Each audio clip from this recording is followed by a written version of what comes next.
নমস্কার বন্ধুরা, আশা করছি সবাই ভালো আছো, সুস্থ আছো। আমিও ভালো আছি। রাধিকা ডেইলি ব্লগে তোমাদের সবাইকে স্বাগত।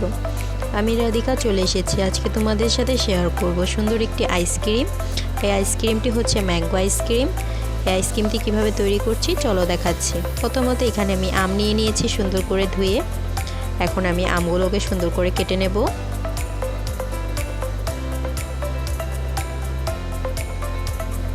আমি কিভাবে আমগুলো কেটে নিচ্ছি তোমাদেরকে আমি দেখিয়ে দিচ্ছি, দেখো।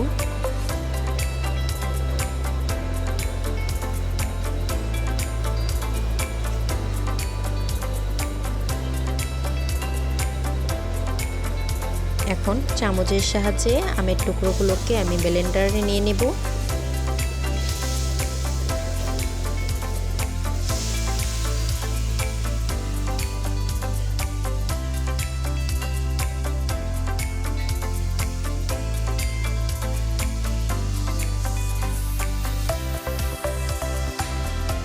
এখন আমি একই পদ্ধতিতে সবগুলো আম এভাবে নিয়ে নিয়েছি। আমি এখানে 2টি আম ব্যবহার করেছি।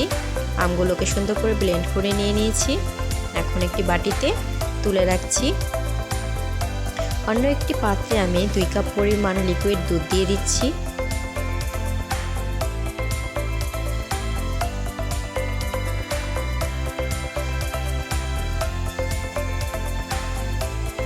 দেড় কাপ পরিমাণ চিনি দিয়ে দিচ্ছি এখানে।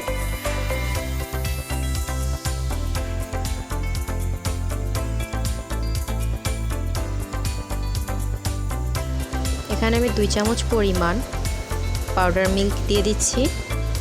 এখন সবগুলো উপকরণ সুন্দর করে মিশিয়ে নেব। বেশ কিছুটা সময় ধরে আস্তে আস্তে নেড়েচেড়ে সবগুলো উপকরণ আমি জাল করে নেব। যখন দুধটা প্রায় শুকিয়ে আসবে সেই পর্যায়ে আমি দুধটিকে নামিয়ে ঠান্ডা করে নেব।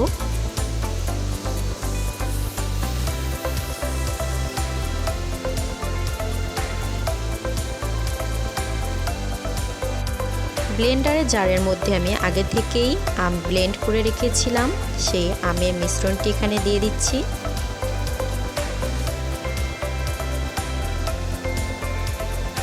এখন জাল করে রাখা সেই লিকুইড দুধটিও এখানে দিয়ে দিচ্ছি।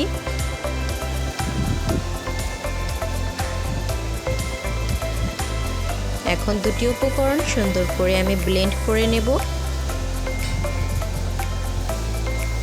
ব্লেন্ড করা হয়ে গেছে। এখন আমি আইসক্রিমের মোল্ডের মধ্যে দিয়ে দিচ্ছি।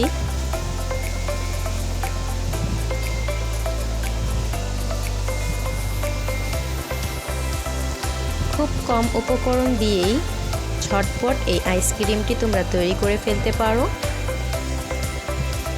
আমি এখানে সেরকমভাবে কোনো কিছুই ব্যবহার করিনি। দুধ আর আমের মিশ্রণ দিয়েই সুন্দর একটি আইসক্রিম তৈরি করে ফেলছি।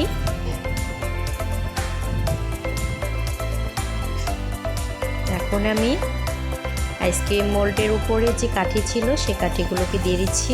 তোমাদের কাছে যদি মোল্ড না থাকে তাহলে তোমরা বাটিতে অথবা গ্লাসের মধ্যে করেও বানাতে পারবে এই আইসক্রিমটি।